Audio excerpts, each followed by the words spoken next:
we're at a point where, again, we were talking about normies coming across this and doing their own analysis and putting it up for the world to see. And that's a really bad idea. They don't understand these terms. So the shooters referred to themselves as, quote, sons of Terran. And that's incredibly important.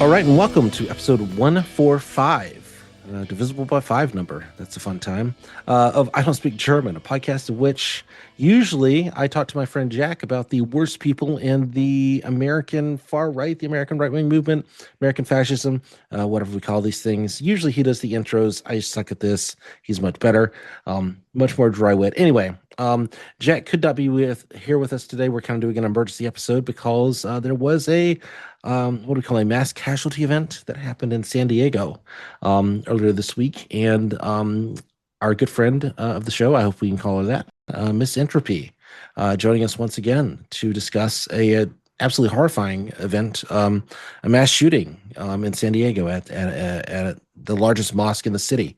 San Diego is a city I have some ties to. I have very fond memories of, and it's absolutely disgusting. So, MsEntropy, welcome back to the show. It is. It's always great to be back on the show, but never for this reason. Not for these reasons. Yeah, it's like I love talking to you. I hate talking about this. That's kind of what people say. I'm thrilled to be back. And this is just the worst thing to be back for. I mean, I've come on before to talk about Tom Metzger and talk about the Iran war. And this time it's just extra close to home because right now I live in San Diego. So yes. This is particularly close to my heart and regionally, right through the heart. Yeah, no, absolutely. So thank you for having me. Oh, no, absolutely. I mean, I think you reached out kind of like as it happened, and I was like, I don't know. I wasn't following the news that day, and so like it just didn't kind of penetrate my thick skull. And then I was like, "Oh yes, of course, yes, no, absolutely, yes, please." It's interesting that you say that because I was offline trying to work on part of my book project, and my partner called because my partner was on his way to his lunch break, driving by, and he was parked on the street across from the Islamic Center when the shooter opened fire. Oh yeah. And he called me, and he's the person that told me about it. And yeah, that was kind of, Yeah, been through our fair share of, more than our fair share of mass casualty attacks. And I've spent a considerable amount of time in conflict zones around the world. So, it was a full alert moment that came home yet again in my new home of San Diego. So, yeah, that's also how I found out about it. I guess the first thing we should talk about, like, what happened. I have tracked, hate speech, as it is called, and accelerationist propaganda for a long time, particularly the specific ideological ecosystem of neo-Nazi accelerationist propaganda. And I've been tracking that for, over a decade. And what I will say that makes this particular unique here in San Diego from other similar incidents that I have followed and worked on that we've seen is the fact that never ever before have the language and the rhetoric and of the actual manifesto so closely mirrored not just the masses of responses on social media platforms across not just limited to X, mind you, but also very much many cases verbatim political official statements in a really horrifying way. We've been watching the mainstreaming project of a lot of these ideas for quite some time, and it seems like every attack gets closer and closer to the mainstream in terms of how the public receives it. The backlash against either the shooters or the conspiracy theories about the identities of the shooters, and some political official statements. Generally that has been more constrained to the fringe in the past. This time is a real watershed moment that I think we need to pay attention to. It's certainly striking for me, and I've closely tracked this for a long, long time. I Sure. mean, Yeah. I'm Yeah. writing a book in part that traces this stuff back to the early 70s in this geographical region of the country specifically, and never ever before have I seen it merge to this degree, and that's horrifying. And it's something that we need to have sustained discussion about, because it is, I mean, dangerous really feels like the biggest understatement that I could ever use at this point. Yeah, no, absolutely. I guess I do want to explore that. I guess where this was a mass casualty event. This was three people who were murdered at a Islamic Center slash mosque in San Diego, the largest such place in the city, as I In the understand it. county, In the actually, in the county, okay, yeah, county, yeah. yeah. I mean, the And city also, is, I need to yeah, interject because this sure, is really, really important. absolutely, absolutely, It was not just the three men, God rest them, that passed away at the mosque, at the Islamic Center. It's more than just a mosque. It also includes daycare and a school yes, inside as well. But there was a Hispanic landscaper who was shot at down the street by the same assailants, and he interesting. lived. However, this has been by and large omitted in media coverage as well as social media narratives. And that's something else that is critical to keep in mind, because the attack on that landscaper was by no means incidental or accidental. That was deliberate, and he was Yep. similarly targeted intentionally for his identity as a Hispanic man. So I'm sorry for cutting you off. Oh, It's no, no, just no, no, not at that all, not at needs all. that to me. I need to highlight that No, from the no, no. beginning. In my like kind of like reading through this, and I was like, MsEntropy is going to explain all this to me. So I did not do a deep dive on this, but in my reading, I did not find that detail anywhere in any of the reporting. So And that's that's not on you. That's yeah, something that yeah, has not been foregrounded, and that's a problem. yeah. So, if you want the broad overview of what happened, essentially, around 11:40, there were two shooters that opened fire outside the Islamic Center, and then had gone down a side street, and about half a block away had shot this landscaper, and then one of the perpetrators shot his co-attacker twice, and then himself. Now, the mother of one had phoned the police around, I think, 9:40 that morning, reporting that her son was suicidal and was missing, and had left the house wearing camouflage with a friend, and had stolen her car. And then she also reported that several weapons had been taken from the house. So there's a lot of controversy about what the police did or did not do in terms of relaying that information in a timely manner. They did search for the car closer to Fashion Valley Mall and the schools in the area, not immediately near the Islamic Center. But the response time of the police after the shooting started was about like 4 minutes, I think. However, in terms of response and what happened, the shooters entered the building. The security guard, who passed away, incidentally, this is very sad. He became a security guard after the Christchurch, New Yes. Zealand massacre at two mosques. So he decided to serve his community that way. And sorry, I No, don't no, no, normally no. get. Take, I can normally please. like hold my emotions back about these stories, but this brings together a lot of past conflicts for me, and it's fine. It's fine. I'm not going to apologize for this, being No, no, no. emotionally effective. But the Not, explanation for nor that should is, you have. as Yeah. somebody that works on political violence, be that in the Middle East or the United States, and I've spent most of my adult life actually in North Africa and the Middle East, working on conflict reporting and pro-democracy revolutions and war, Right. etc. So it's sort of several different aspects of my life converging in a really heavy way, but I think that's useful here. So anyway, I just had to apologize for slightly choking on my words. The security guard who had been motivated to protect his community after the Christchurch, New Zealand attack in March of 2019, returned fire at them. They were able to enter inside the Islamic Center, And from what I understand, two men from the congregation uh, lured them outside during this I guess preventative sort of window that these men provided. The teachers at the school inside were able to take the children and shield them and Yeah. prevent them from being reached. So that is something that is really amazing and I mean, just absolutely. I wonderful. mean, heroic, like beyond Yes. words.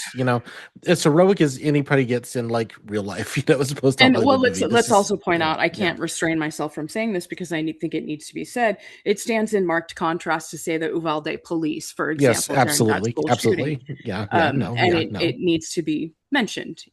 So that was the incident at the Islamic Center itself, and then they I am, after I am this reminded, occurred, I'm reminded of yeah, a detail from the Christchurch shooting in which someone saved many lives by throwing a credit card machine at that terrible man, like a credit yeah, card scanning machine. It's just, I don't know, that detail just always struck me as like, like he came in with multiple rifles and you had a credit card machine and you won. You know what I mean? That's a, I don't know. Mhm. Sorry, I'm not No, it's trying to make fine. light of it. I'm just saying, like, it does seem, like common humanity.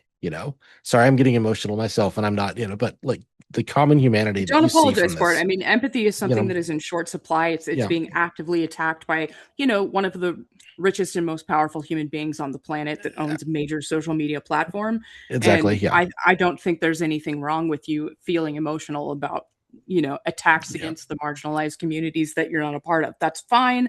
I personally think that it's laudatory and that we need to see more of it. yeah.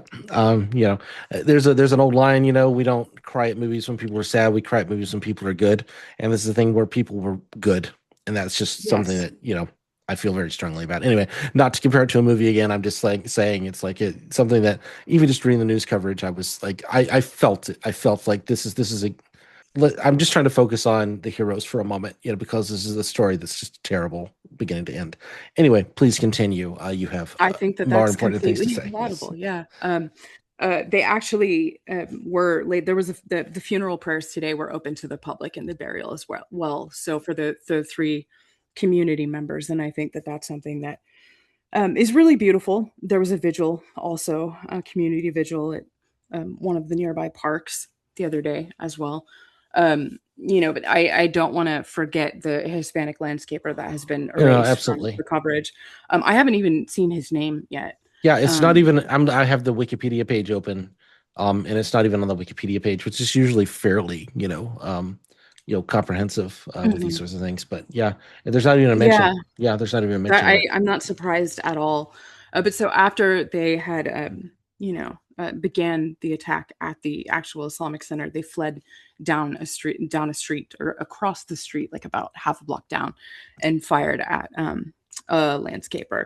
And there are conflicting reports as to whether or not he was hit and injured, or whether he was wearing a helmet that deflected the attack entirely. But either Okay. way, he has survived, which is fantastic.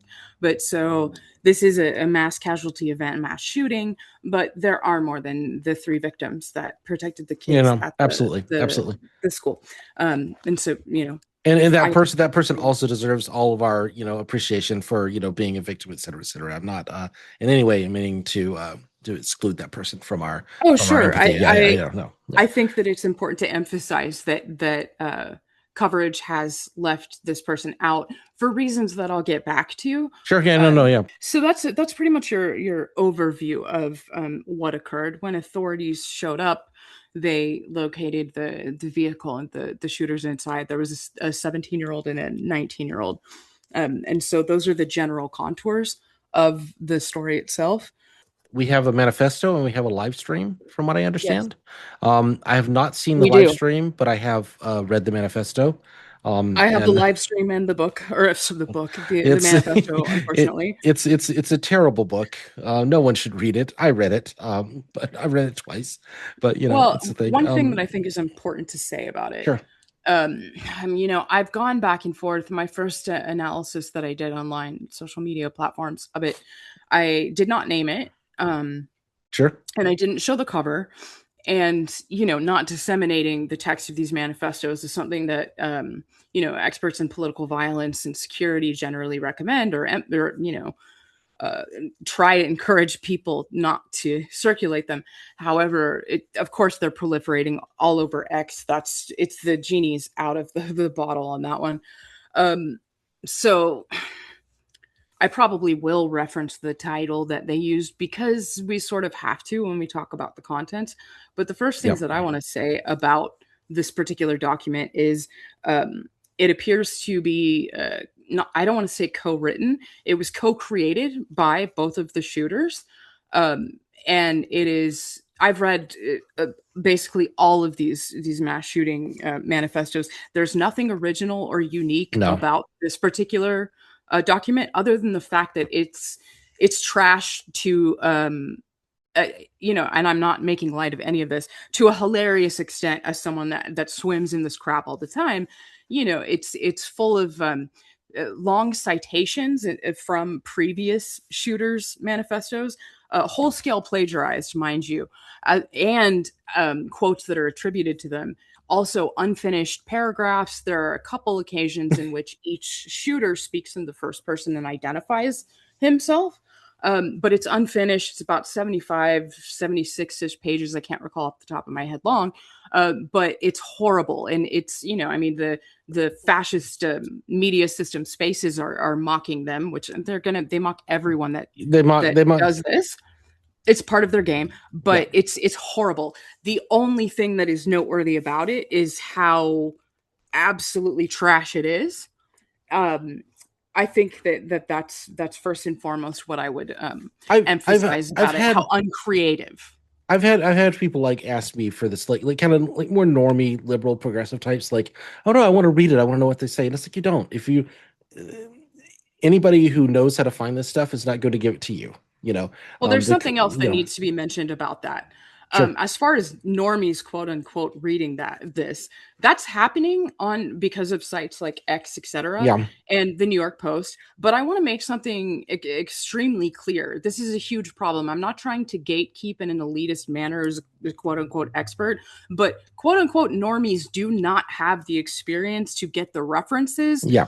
the knowledge of this ecosystem, the ability to decode the speech that is contained within it, and to note, call outs to different figures of inspiration. So they cannot make sense of this. And one of the Yeah. hugest, I'm sorry, I get very, very frustrated about this because this particular attack is the worst online swamp I have ever seen in the aftermath of an incident like this, partially because everyone getting their hands on this document is assuming the mantle of knowledge adequate enough to explain it.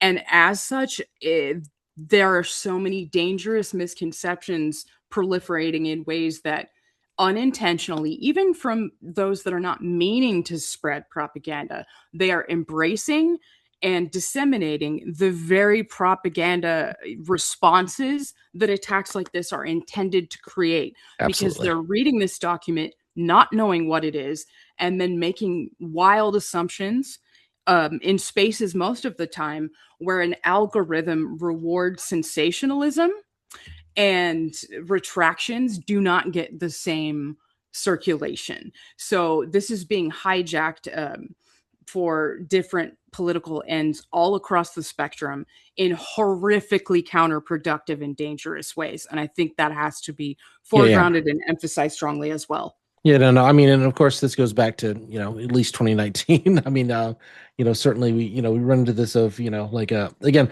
I feel like I know better than like 95% of the people who are going to read this at least, and For sure. there are bits of this that 90. I mean, I would probably go higher than that, but I'm being humble here. And there are bits of this that I feel like even I am like I would have to Google some of these references, just to kind Of of just to be course. clear on it.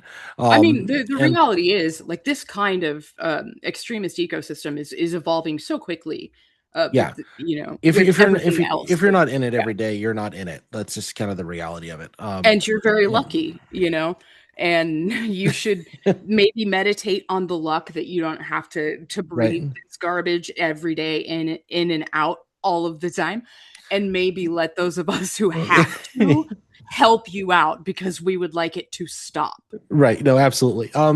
One thing that struck me, just and again, we're not gonna.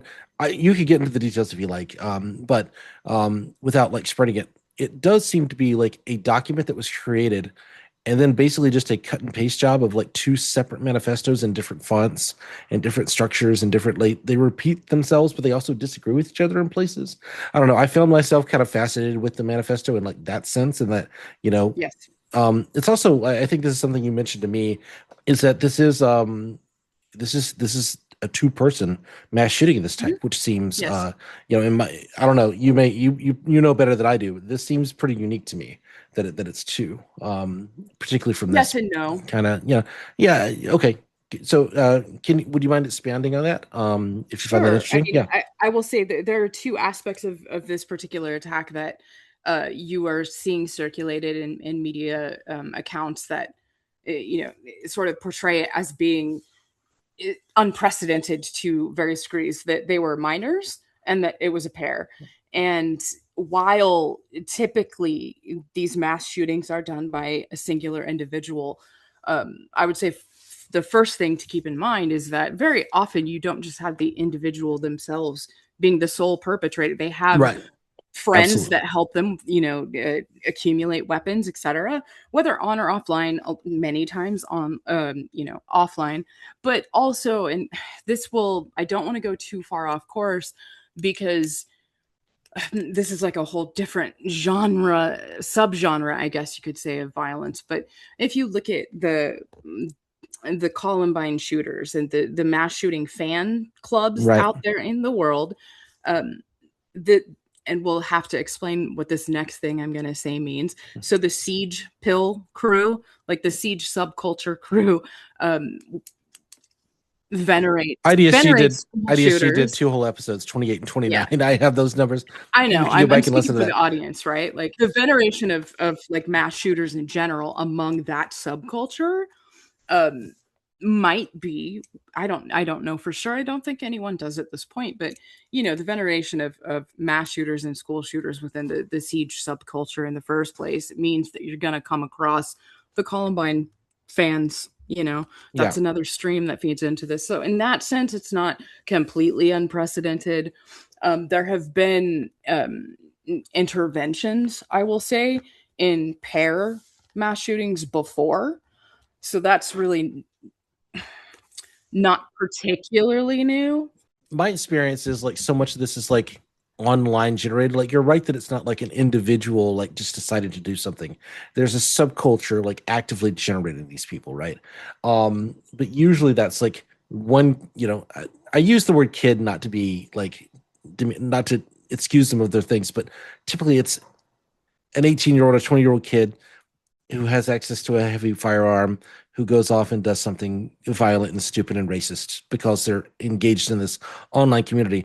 What was interesting to me is that it's two people who knew each other locally, apparently, is kind of what No, I'm they met gathering. online. They met online. Okay. One aspect of this story that we have to talk about, I think, is very, very key, has to do with this false distinction between self radicalization, quote unquote, online radicalization, and offline, particularly in this geographical region of the United States. And Sure. I'm going to speak more what further, later on in terms of what I mean by that. But the idea that there is somehow an online ecosystem and the quote unquote lone wolf slash leaderless resistance that exists within its own contained space is absolutely false. But more than false, it's extremely dangerous to use those frames because the modern and contemporary white supremacist underground movement in this country has, from the 1970s, pushed specifically the lone wolf insurgent approach and the leaderless resistant attack approach to create plausible deniability and deflection from the existence of a loosely organized, albeit, mind you, but broad umbrella white supremacist movement, not just in this country, but transnationally. So these attacks that occur are not disconnected from other attacks, and I don't mean Absolutely. just in terms of the propaganda ideological environment. I'm talking about real network ties, and that's something that needs to be discussed as well, and almost never is. So that's something I have to throw out there, and in response to the other thing I wanted to mention too that people are bringing up as somehow particularly noteworthy is the age of these attackers. And while the age of attackers in situations like this is appalling, for sure, it is absolutely not new. No, this Um, feels very normal to me. I'm sorry. no, This is it's very very, standard. yeah. Yeah. Nothing about this. I was rereading the manifesto before we got on this call, and I'm like, yeah, I just want to reread it again just to kind of. And you were like, yeah, no, it's boring. You're gonna. It's like, yeah, we've seen this all before. This is I very, mean, they very open up with like standard. a Yeah, stolen or not stolen, but like plagiarized paragraph from Dylan Roof's manifesto, and they don't attribute it. yeah. I took that as deliberately referencing that, like as like it's an homage almost. Like I do too. I if mean, you're I think gonna it should be start that way. that way, again. But because the quality is so trash, where they place their quotation marks are inconsistent, Oh yeah, and yeah, they'll switch between their citation source so that the only way you know that they're switching sources is if you have the misfortune of having to read this crap all the time, so you know. yeah. But it's I definitely a direct homage on purpose, for sure. I was definitely reading this and kind of going, man, I wish 17 and 18-year olds would just take a little liberal arts class a little bit more seriously and learn how to write a 5 paragraph paper at least. It's very, it's very just bland ranting, just online forum speak. Like it's just anyway. It's like I use words for a living, and like come on, do better than me. I don't know. It's like it's weird. I think people should think. I mean, I didn't mention the live stream when I talked about the overview of what was happening, but Sure, yeah, go from ahead. my understanding, this was live streamed initially on Discord. I'm not even certain. There have been reports that the mother that reported one of the shooters missing had found a suicide note, so called, in the home. Hmm. Um, I'm not certain about the specifics of that, but I've seen that framed as unusual or striking in some way. And I'd like to remind us all that often in cases like this, you have an attacker that emails or leaves a hard copy of a manifesto for friends and family and contacts to find before they embark on this, and or they upload it online and Yeah, stream an attack. So the it seems to be largely a copycat of the Christchurch, New Zealand attack. very much so. And yeah, we have to mention that. So, Yeah. It's very, it's explicitly in the text, said this was inspired by this. In almost that many words and like non-ironically, this isn't like, oh yeah, I was trying to learn to be a racist from Tucker Carlson or whatever. This is very, you don't get those kind of references in this. I think that was kind of the one thing where I was like, yeah, usually they throw in a lot more like, oh yeah, I learned to be a racist from Tucker Carlson or Candace Owens as like well, bait for the normies. And I felt like there was not a lot of that here. It was a lot more speaking of like internal movement divisions in 2026. mhm. But obviously still taking stylistically from all those other stuff. So again, I don't know if Well, you want to get into that. That's a little bit, sure, sure, sure. inside baseball, I guess, a little bit. But I hate to use this term. I hate to use the name because of how normally we recommend that people cover these things. I don't speak German is However, a I special think case. We can kind of it's do a what we special case, want. Yeah. yes. you know. And I also feel like, I mean, I was talking about this on some social media the other day because I had to refer to the Christchurch shooter to fully explain something. And in that instance, people have asked to not use his name and to deny him a legacy, which I absolutely understand and would I want to, right? But just to Within give these you circles, he already has a legacy. That's where I'd land correct. on that. Yeah. But I also want to underscore. So, for example, in 2019, in an incident that involved, um, an assassination list that I was included on, and some other things I won't get into, I had to meet with authorities and explain threats that I had received in addition to all this quote chatter that they had received and all these other things. And they had no idea what the threat messages to me said. And in part, it was because it contained language like, quote, Saint Tarrant. They had no idea what that meant. And at the time, it was a very small pool of people. You were one of the few who understood that referred to the Christchurch, New Zealand Right. attacker. And So I had we to, covered that at the time for that reason, yeah. Mhm. yeah. So, in at times when you're speaking to people in the interest of educating them about a threat, you have to use the name.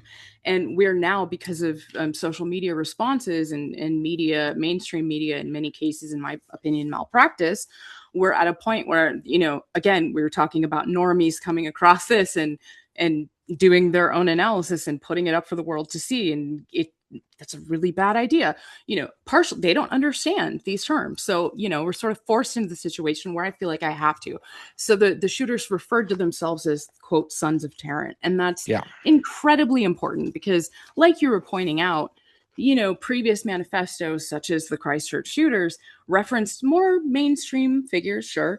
But the intent is to spark copycatters. And this is Right. not something that Tarrant himself invented. This is something that, is the Turner Diaries objective as well. It's pretty much a standard movement strategy to, quote, wake up the masses and lead to the race war finally kicking off. But so that's not new. The media platforms and mechanisms certainly may be new, but the idea itself of spawning martyrs and proliferating mass attacks in the emulation of those that came before you is an old concept. And if anything, it's an ordering concept within the movement. So that's important. But they also refer to this as what was the specific, the Crusaders. Yeah, Um, something like that. Yeah. yes, this is framed explicitly in the language of a crusade. Yeah. Yeah. And so they're framing themselves explicitly as the progeny of Tarrant, right? The Christchurch killer. And that's really important. So just one more thing, just about like mentioning of normies, is that they often mention those normies specifically to make kind of liberal media go off on their little tailspins, like, oh no, I was radicalized by Candace Owens, like, and then they blame Candace Owens, and then other people in that community know, yeah, the liberals just don't know what's going on here, whereas, those of us, who have absorbed this stuff know how this language works, so it's, I think that's an interesting thing.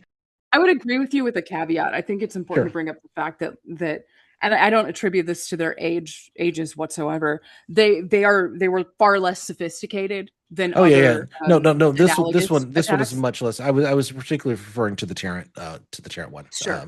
Yeah, In I that just think that case, needs to be highlighted, right? Like right, yeah, yeah. their rhetoric is not sophisticated in terms of doing a troll, No, no, no, no, level that no, no, no. others are. Sorry, I could go into this for hours because I am That's fascinated fine. by That's this fine. kind of thing.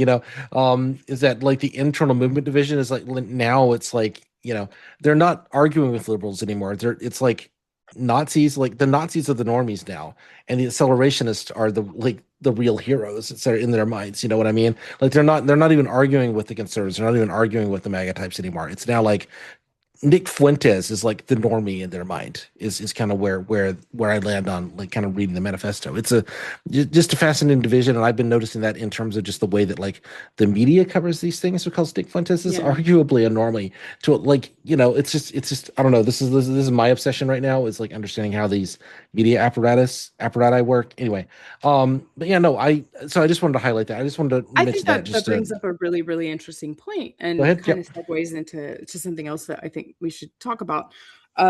So the next, I think, major area that we have to get into is the responses in the aftermath of this attack. And at three levels, I think that it's useful to talk about how people responded. So you've got the level of official, politicians and leaders making public statements and the police, and then you have the level of establishment media. Now then the final level that you have is, of course, social media reactions from the quote unquote masses or the public. And again, I think I said this at the beginning, but in over a decade of tracking this stuff, I've never seen such a congruence to the point of over and over again verbatim narratives being regurgitated. I mean, the language agrees. I'm not saying the manifesto was quoted by politicians or vice Right. versa. Yeah. Yeah. What I'm saying is this is indicative in my mind as somebody that specializes in this stuff and is actually working on a book that tracks this kind of propaganda's entry into the mainstream since the early 70s, this is a moment that we really need to pause and consider the fact that the same propaganda and rhetoric narratives that are in this manifesto that originated in the early 70s in the American underground white supremacist movement have migrated up and into the up, I guess I'm saying, towards the political establishment Of course, yeah, over yeah, 50 years, right? yeah. And I've never seen such one-to-one correspondence. I mean, I can tell you as a crystallization of or illustration, I guess, crystallized illustration of what I mean. So in the early 70s, mid 70s, Tom Metzger was one of the first leaders in the movement to uh, really emphasize that white supremacist fixate on Hispanic immigration.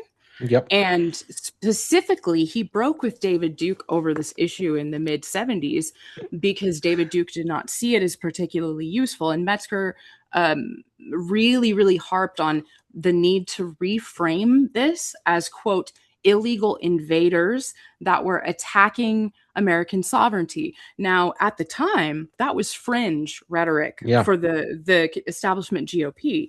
So much so that during the election in which Pat Buchanan was a contender, Metzger really made a point of embarrassing him to push him further towards the Metzger aspect of this narrative and pick that language up. It still was Is that the anathema to the 2000 or mainstream. is that the 92? No, no, no, no. This is in the 70s and 80s. Okay, okay, okay, And okay, yeah, yeah. so basically, you look at that initially and how off limits it was in the 70s. And now you look at the fact that Stephen Miller, the senior advisor to President Trump, says the same thing verbatim over and over and over again every single day at all levels of his statements, whether in his social media, personal platforms, or in, televised speeches with journalists covering it. Like, people don't recognize the longue durée that this speech, it's not just this type of speech, these specific narratives Yep.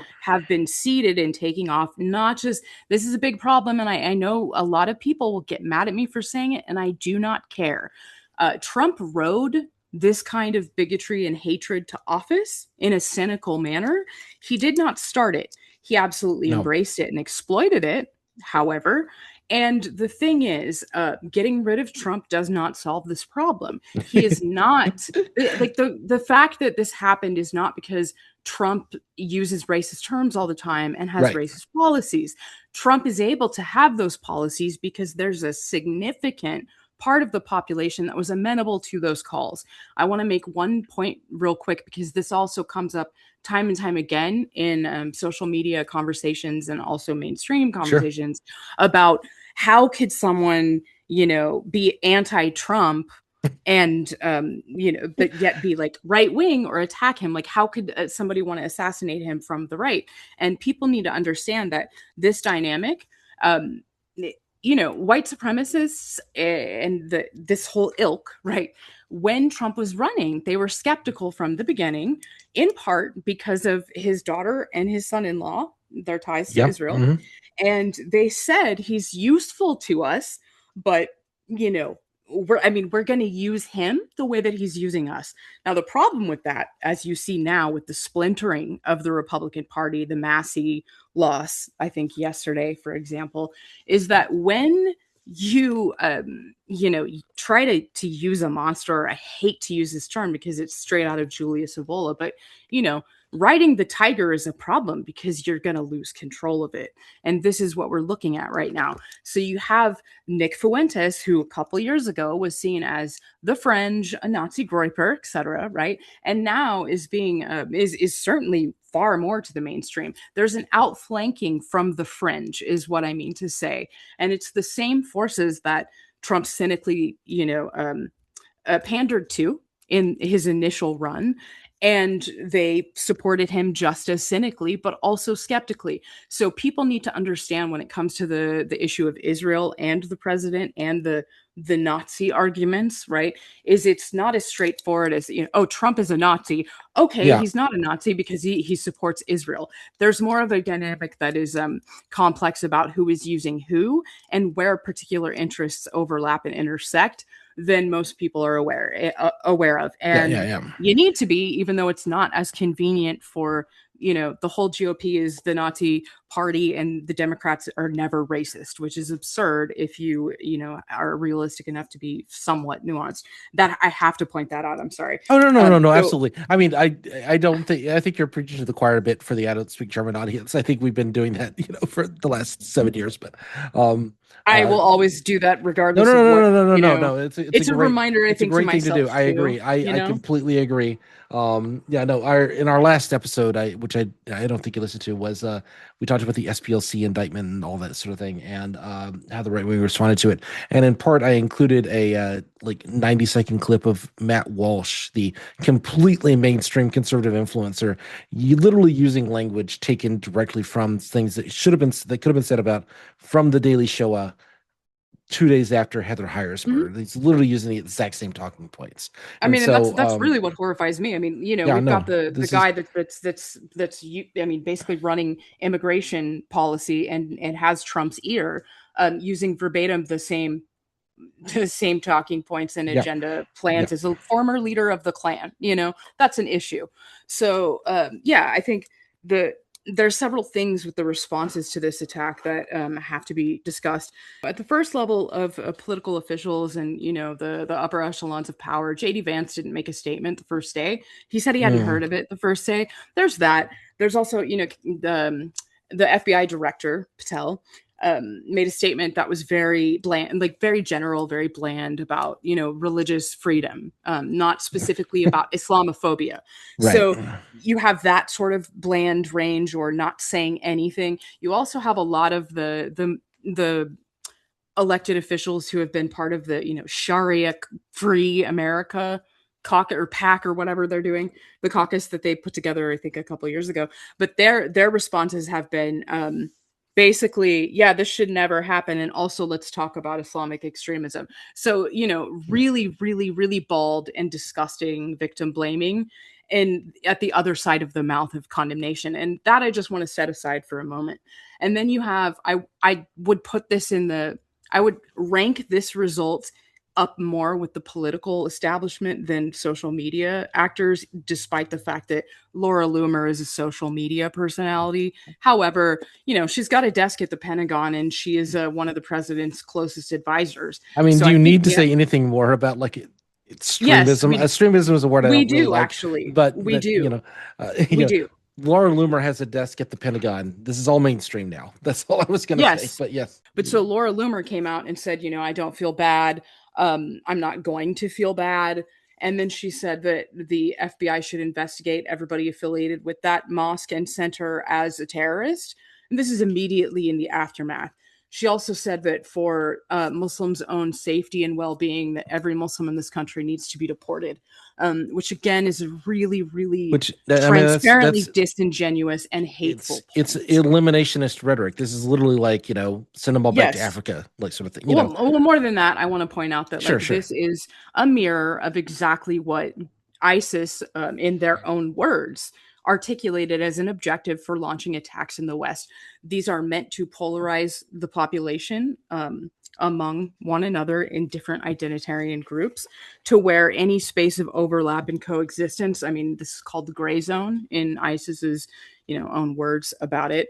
That they want to destroy that, right?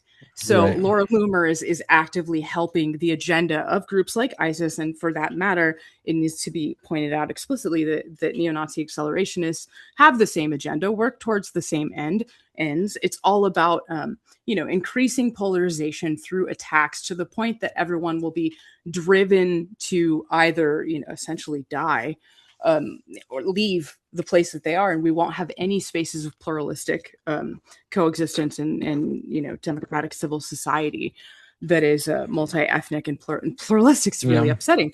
But so that has to be pointed out. And unfortunately, absolutely. I wouldn't touch Loomer except for the fact that she does now have absolutely an influence that is very real in American political policy, domestic and international. So Apparently, that's from what I've read, like a personal relationship with Trump that's just like literally just she just flatters Trump and then she gets to just input whatever she wants into his brain or whatever. But I don't know, that's beyond the scope of this yeah. discussion. Well, But you from know, my like, you know, understanding, that's exactly how the inner circle operates. Like the last yeah, person that has his ears the most influential. Hence Miller. Miller and Loomer have disproportionate influence over what he does. So we do have to pay attention to her statements just as much as Stephen Miller's is, indicative of the direction of the state, which is horrifying. But so there's that, right? Like the level of the politicians, which is, I will say, by and large, across the board, disgustingly, revoltingly Islamophobic in every way, shape, or form, right? Then you get to yeah, the level of establishment media, and it's the same problem as it usually is with I guess different little variances, and then step down to social media and the everyday public, and it is insane to see the level of deliberate misinformation, deliberate co-optation of this attack and injection with someone's own political agenda. And this is something that is across the spectrum politically. There's a lot of people. This is so frustrating that are trying to map the Israeli-Palestinian conflict onto this shooting. And I want to be clear about what I yeah. mean by that. So, in the aftermath of this attack, there was a series of announcements around the country about officials raising the security alerts outside of synagogues and mosques, depending on what outlet. There were people that seized on that as a you know well, why are they raising alerts at synagogues? Like, Muslims were attacked, we need to center the victims, and that is absolutely true. But I want to make a pressing point that I'll honestly beg for people to hear this. The fact of the matter is, um, it, we cannot look at this as an attack on Muslims specifically to the detriment of other groups that are hated by these two shooters and their ideology. But what I mean is, they also, first and foremost, shot a Hispanic landscaper a block away Yeah. intentionally as part of the same attack. In the manifesto, it makes very, very clear what their beliefs are. And I want to name them before I go any further.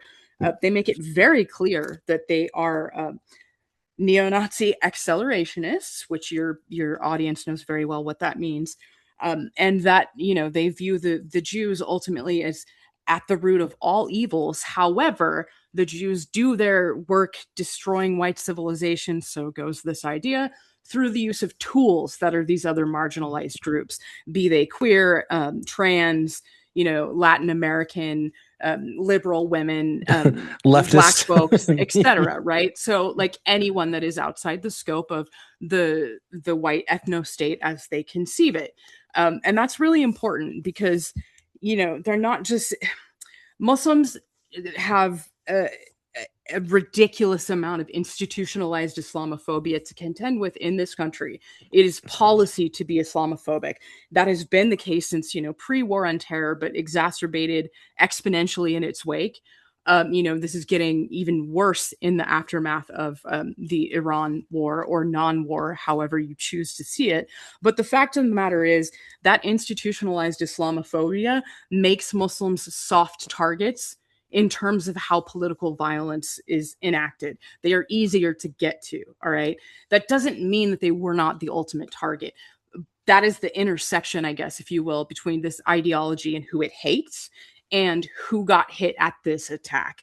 Now, in San Diego County, in just after Christchurch, you had the Poway synagogue attack. Same San Diego County, right? But it was a synagogue that was hit in 2019 immediately after.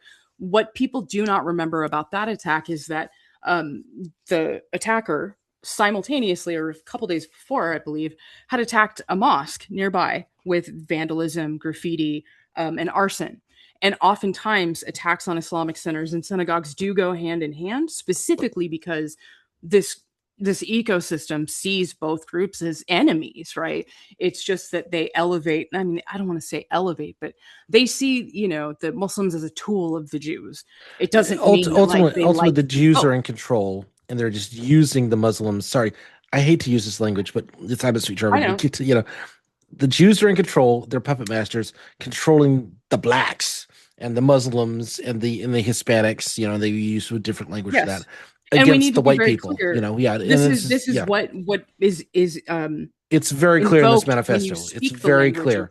It's very clear in cultural this Marxism. manifesto. Yeah, yeah, When yeah, you absolutely. Yeah, cultural Marxism, white genocide, the Great Replacement, replacement theory, these are all variations on the same tune.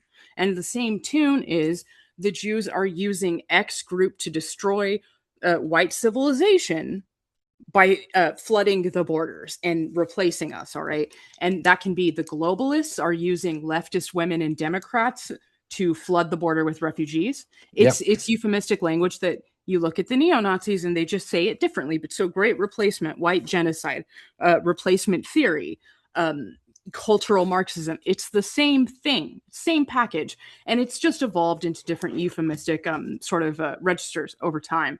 So the same language you see in the mainstream now about how BLM is a cultural Marxist movement that is being waged against uh, Western civilization. There you go. It's the same stuff that was said about Martin Luther King and the civil rights movement. He was discredited by white folks who were resistant to civil rights by claiming that he was, a Russian Bolshevik agent. So these are, there's nothing new about it. It's just the packaging. absolutely. So I want to be really clear about that. So, the issue of who was actually targeted. Yeah, we need to address institutionalized Islamophobia. Absolutely. We also need to recognize the fact that it is not detached from targeting the Jewish population. Okay. Um, and it's infuriating to me to see not just these injections of these attacks into a political narrative about statehood that is honestly, I would say unwarranted in direct relationship to the this group of politically violent extremists, because these guys are not anti-Zionists, they're not anti the Israeli state. No, they hate Jews. And Yeah, moreover, the pool that they came out of predates 1948 and the creation of the Israeli state in the first place. So like set that aside for a moment. I definitely understand the anger about institutionalized Islamophobia and how Muslims are seen as acceptable victims. And you can definitely see that in the official responses to this attack. However, I'm wary of focusing on that too much because of the fact that, again, we cannot forget the fact that there's a Hispanic landscaper deliberately targeted for being Hispanic.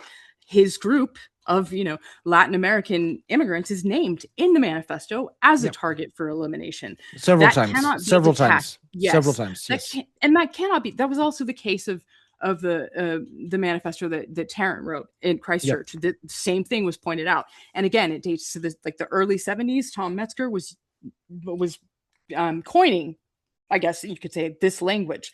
So all of this is another thing that's a problem with the media narratives and the establishment narratives. Initially, the coverage started saying like, there were racial pride phrases that were written on the guns and anti-Muslim sentiment, and then the narrative sort of congealed around generalized hate. No, it's not generalized hate. People don't understand what neo-Nazi accelerationism is. It's not a generalized hate. It is a hate at different groups, certainly, that is broader than one target, but it is the networked aspect of these groups that the ideology demands be eliminated in full in order to create an ethno state. And that's what's lacking in so much of the coverage. And it's really, really dangerous because you start seeing people take up, one victim group as inherently more targeted than the other. And that's just not what this ideology says. It's not No. what these shooters believed. Um, and I mean, again, I would even say like I'm not arguing with you. I agree with all that. no, I would even argue if you argue want to. It's fine. like even like yes, they are very hateful people in the sense of like you and I in the context of I don't speak German understand that hate is larger than like just a personal emotion that you feel for 30 minutes a day or whatever, it's not just like I find this person disgusting. It is a broader social phenomenon. It is a socio-political phenomenon that's kind of And going on let's here, be clear, it's also packaged as not hate but love for one's people. It's So that is exactly, a big exactly. misunderstanding. Which is again like a big thing that we always kind of talk about here is like it's they think they've logicked themselves into this, or at least they're pretending in the manifesto to say that they've logicked themselves into this. That's what you find most often. It's like I'm just citing statistics, brain pan sizes, and of course, it's just so we just have to be separate people, and this is what connects, Jared Taylor to it's all a spectrum, but they're all saying the same thing, which you've already said. I'm just like, I don't know. I just find again, like, the lib media kind of doing like, like it's just very easy to focus on these two individuals and they just had hateful ideals towards people. And then like, oh, but he had a Hispanic last name. And so like, what does this Well, I really mean, mean? another thing Let's people have need to think pieces. Let's have think pieces about people also like need to this and this. recognize though Yeah. that Yeah. the presence of, I mean, how race works in this country. Yeah. And like look back to the one drop rule, right? These are also neo-fascist movements as well, right? Absolutely. So Yeah. people need to not lose sight of the fact that there are, like, case in point, the Proud Boys led by Tario. At some point there was a split because the Proud Boys fashioned themselves as pro-Western chauvinism, right? Not white supremacy, but Western. And what do you know? There was the split in the Proud Boys because they were unhappy with Tario and the organization generally for not being more open about just straight up racism. And they split off into the Proud, quote, Goys. So people need to And understand. I Tario mean, not being even, white was also a yeah, question there. exactly. I'm Yes, yes. sorry. I didn't point that out explicitly. I Yeah, thought no, it no, was, sorry, you're good, you're understood. good, you're good. Yeah, yeah. But so you've always had the presence within fascist and even white supremacist movements of tokens, whether they are passing, quote unquote, or not, right? This isn't a new phenomenon. You will see people talking about this attack as if the last name Vasquez indicates that that's something new. But again, like Nick Fuentes, you want to talk Yeah. about why people with names that derive from Spanish are often involved in this stuff. Well, Spanish colonialism is a thing that happened to Latin America. So you have indigenous folks and you have the Spanish descent, combining. So people I lose sight of that. Yeah. I remember seeing this on like Stormfront forums in the 90s of like, no, I am Spanish. I am properly Spanish. I derive my heritage all the way back to Spain, to the conquistadors. I don't have any of that Yeah. mixed blood stuff from like the natives. And so like I'm I mean, actually you white. listen, Yeah, it's amazing. It's anyone that amazing. listens Yeah. to Immortal Technique, right? He says that, like, you want to see the most racist stuff in the world, click on Univision, Yeah. like he talks about the predominance of, white news anchors at Univision and like colorism, et cetera, and this whole issue. But my point is that, the fact that someone has a Spanish or origin last name and that's not indicative of anything new or unique No, because no, not it's at all. been like a through line in this movement. So I think that's another thing to point out. But I want to also kind of call attention to an equally important thing that's stemming from their ages. There's a lot of like new people in the extremist watching space to various extents that are eager to say the young age of these guys means that they are 76409A. I don't want to delve too far in who Order of the Nine Angles is or 764 for a lot of reasons. But I will tell you that one thing that's really disturbing to me across X in particular is the amount of people that have no idea what they're talking about, saying things like the public needs to be educated en masse about what O9A is. No, no, no, no, no. That is not, in fact, what we need to have a mass conversation about, which, if you knew anything, you would already know. But, so I want to set that aside for a moment. And again, it's the age of the offenders that people are taking up and using as like the microscopic issue on which to fixate. But we have to pause and pause ourselves here because the language of this manifesto and the use of terms like crusader, to me, within the broader lexicon, and the fact that they reference Siege and James Mason at particular periods, right? And they talk about satanic influences.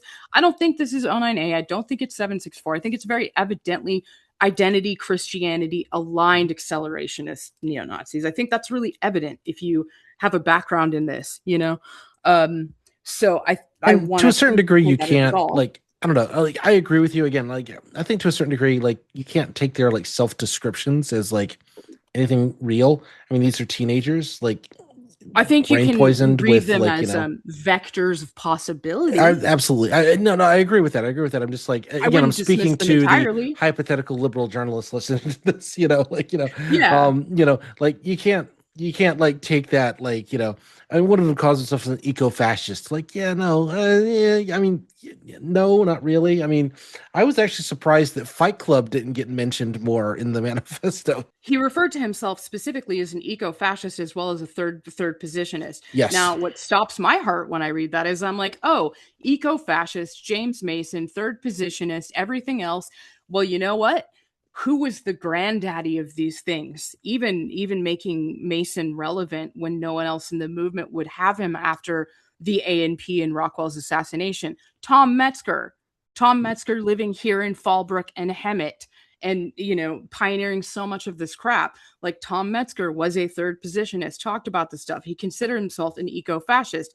So much of the through line, direct propaganda dissemination in this region of the country in Southern California has been consistent offline since the 70s through Metzger's direction in his networks. And in fact, he was the major pusher of the lone wolf insurgent strategy in conjunction with Louis Feam's leaderless resistance, but Metzger predominantly, right? So we've had his methods of propaganda dissemination through like leaflets at schools all up and down the coast of Southern California and into the inland areas for 50 years. And so when a young, like a teenager from this particular area is checking off those terms that are very specific and linked to someone like Metzger, whose operative, slogan, axiomatic phrases were race is my religion, one, and two, use what works, a pragmatist above all. I think that is really, really demanding of our attention and pause, right?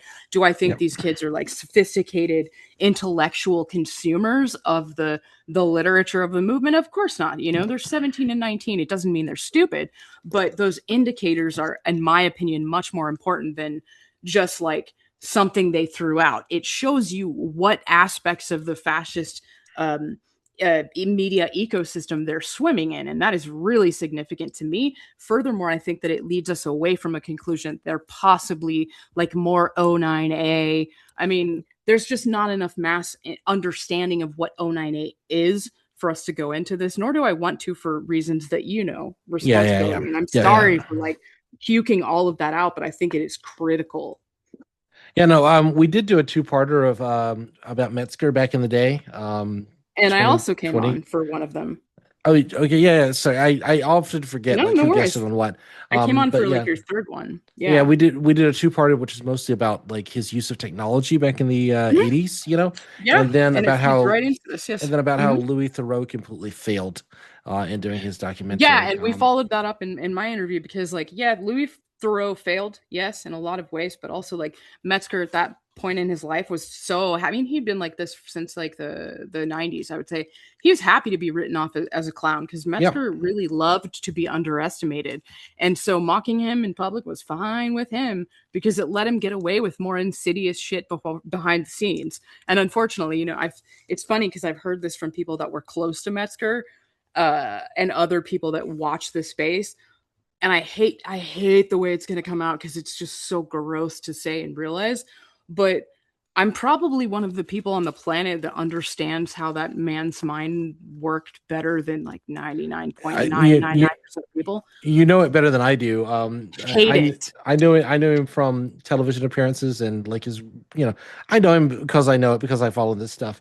He did respond to me once in Twitter. Yeah, he He used found to. my Yeah, tweets, and he yeah, did that. He was a it's he self searcher name. he thought he thought he was really scary when he responded to me on Twitter that one time. It's like, no, dude, I've been around the block a couple of times at this point. Even at that point, this was like Yeah, by the time he 2017 was before the on podcast. So Twitter, yeah, yeah, he was like it's so old and like not incoherent, right? But like he was hilarious and unintentionally, but and yeah, no, intentionally. But like yeah. yeah, so I have to point that out because something I think that totally has gone missed about the story and the regional connections, is here in Southern California, particularly San Diego and the Los Angeles areas, are really the sort of the HQs of the birth of the contemporary and modern underground white supremacist movements. People don't think that. Like, they think in the popular consciousness that it must be the South, and that goes hand in hand with the assumption that those that want a white supremacist system are, just brainwashed by hate. They're stupid, they're poor, they're uneducated, they're Southern. And yeah, those are comforting things to believe if you view yourself as an anti-racist, but it doesn't map onto reality. And if that were in fact the case, we wouldn't be in the shit show situation that we're in. So we need to pause on this and think about, like, when you look at Southern California and you look at like all the mobilization that Metzger did, it wasn't even just him.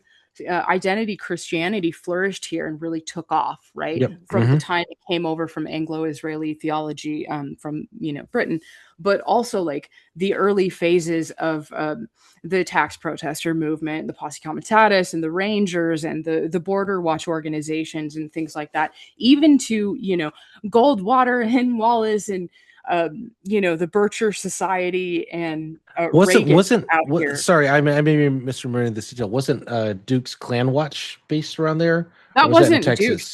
That was nope. That was Duke and Metzger's Clan Watch, actually, Okay, yeah, so and yeah, of and course, yeah. Metzger Duke's. had to. I associate it with Duke because I know more about Duke. I apologize, No, it's but fine. yeah, So yeah. does everybody. But that's the funny thing. Like, Metzger had to hound David Duke into that. And what I was telling you before about, when Metzger made that a focus of organizing, he said explicitly that the problem with the Klan and groups like that is that they're too fixated on Black Americans, when the real hot button issue Mm. that will allow them to gain control of the mainstream is making immigration the issue.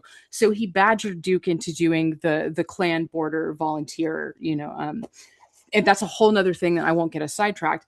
But yeah, that's one of the reasons that they broke over that, and the fact that there was a convention in Louisiana for the Klan, and Duke came out on stage in a speedo, like flexing and Oh talking my about God! exercise, Because and of course Metzger. he did. Because of course he Yeah, did. Yeah, yeah. there was that, and Metzger was like, you can't trust hide your wife, basically, because Duke was a sex Because pest. Duke was So known for like sleeping with everybody. yeah. Yeah, no, yeah, So yeah. they split in like the late 70s over those issues. But like, it's hilarious, and I could come on and tell you like the whole story about like the breakup between Duke and Metzger, because it's hilarious. But the key thing here is the split over immigration specifically, and that is at the same time that Metzger picked it up as the illegal invader flood across the southern border that is attacking and undermining American sovereignty. This is the winning issue to push us to the mainstream and to grab power. That now, well, verbatim, this is every other tweet from Stephen Miller. So, Yeah. I want to bring that sort of back together when we talk about that in this area. And I also want to say we have to absolutely draw a direct through line. This is circles back to something I said, I think, at the outset, that you know um, this is too often covered in the media and understood by the public and even law enforcement as disparate lone wolf attacks that are self-radicalized online and do not indicate in and of themselves the existence of a broader white supremacist movement, when in fact the ecosystem that allows for quote unquote self radicalization has been set up and seeded, definitely in the online sphere since the early 80s. The white supremacists were a decade and a half um, you know, beating the Al Qaeda didn't have any presence on the BBS boards in the early 80s. You had Liberty Bell, George Dietz, and Louis Beam, and Tom Metzger, the trifecta. So they set up this environment. They set up and emphasized over and over again in propaganda the leaderless resistance approach and the lone wolf radicalization style to deflect from the existence of this larger networked movement, evade law enforcement disruption that way, etc. And that's what you see happening. So beyond their propaganda channels that they set up in the online space, they also consistently did things like pamphlets and sticker campaigning and anonymous letters thrown in people's driveways in this area. And that has never, ever, ever stopped. It's a direct through line. So the techniques, the geographical region, also the propaganda chain that the shooters themselves cite is a direct line to, Yeah, back yeah. here in the early 70s. It's a genealogy without disruption. That is significant and no one mentions it. There's one more other thing that I want to point out I haven't seen anybody Yeah, sure. mention. Yeah, go ahead. A lot of people don't understand other types of violence that accelerationists use.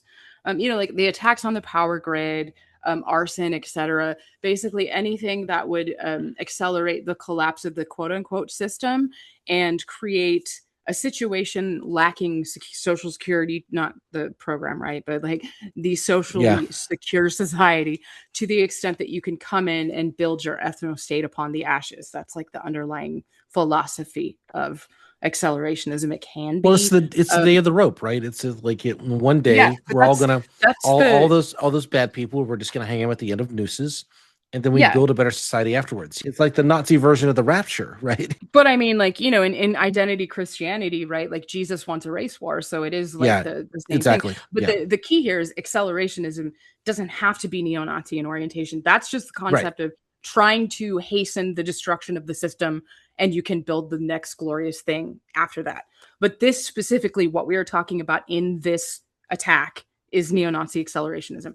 So the last thing that I really wanted to point out is nobody's talking about the fact that, by the car of the shooter, or in the car rather, there was a gas canister with an SS sticker on it.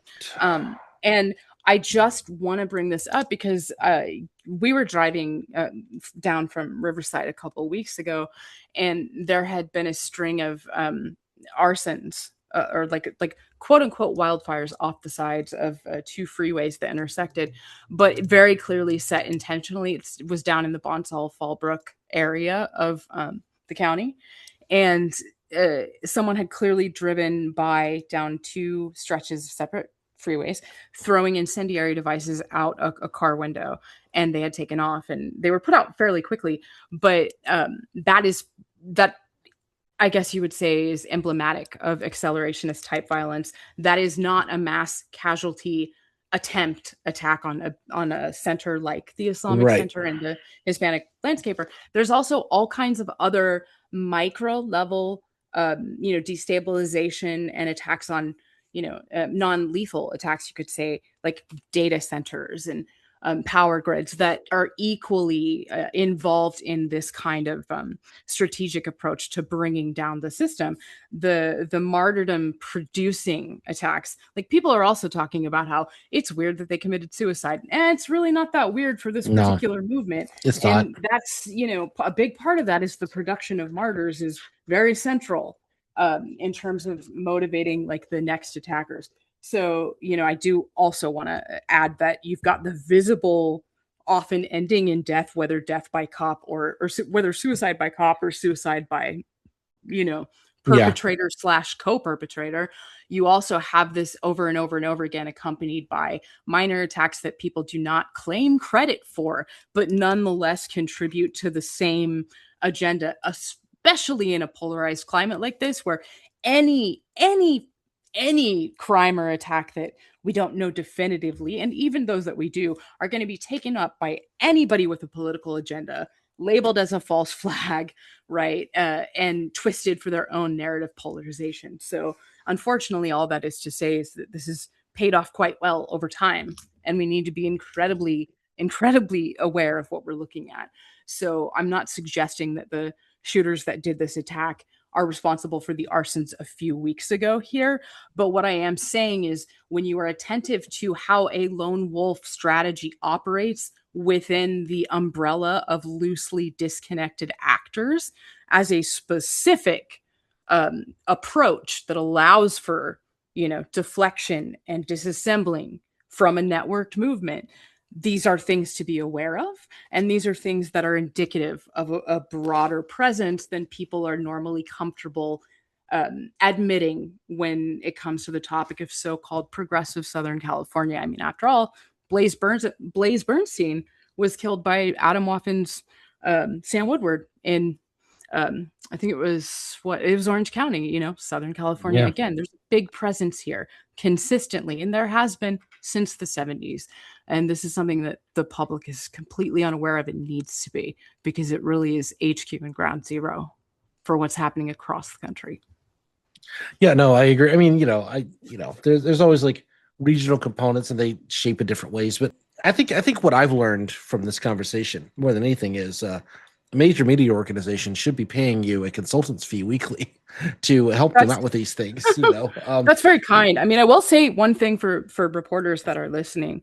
Um, with the shift in how the media works now, I know that you are constrained by deadlines, and you don't have the vocabulary in the background to understand things like these manifestos, and like you're gonna be rushed, and you're gonna produce things that we will criticize for you for a lot of the time.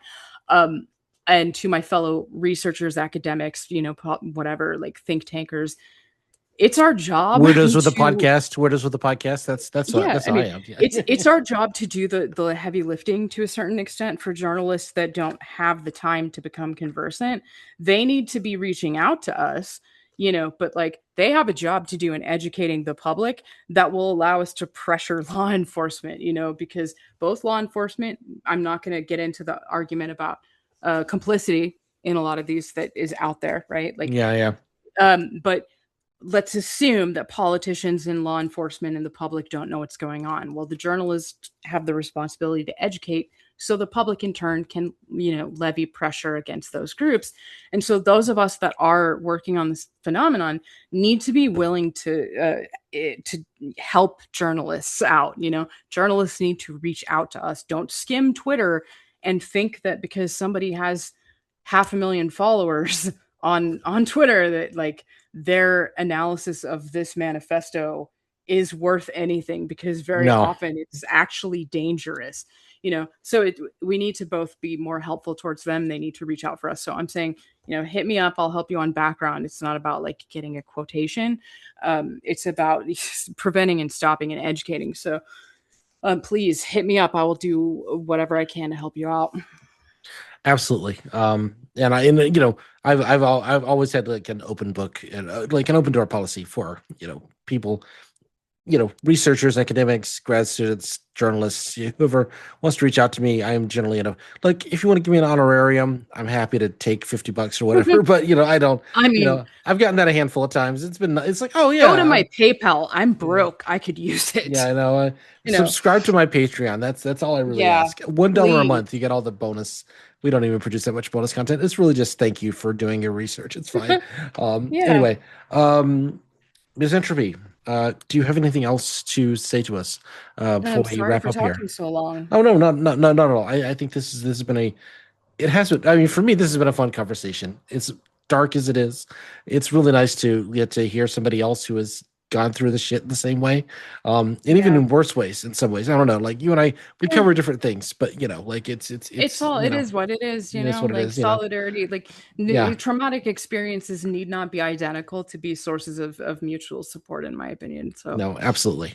Well, thank you for coming on, and we will put this up as fast as possible, and I guess we will see you in the next episode, which will be the Daily Show recently did their 1488th episode. wow. And this will be Wow. my saying goodbye to the Daily Show podcast episode.